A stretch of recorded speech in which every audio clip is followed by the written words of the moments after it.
Hello, in this video I want to show you how to install and join Google Classroom on a Google Pixel 6a. So in order to do this, let's open Google Play Store. Next is to search for an app and here enter Google Classroom.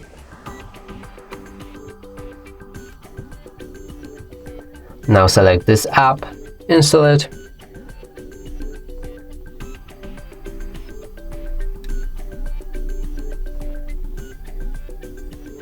After installation process is complete, you should be able to open it. Now get started. Choose the account you want to use for this classroom. Click on this plus button, then join the class. Enter the class code which you should be provided with, and after doing so, hit the join button.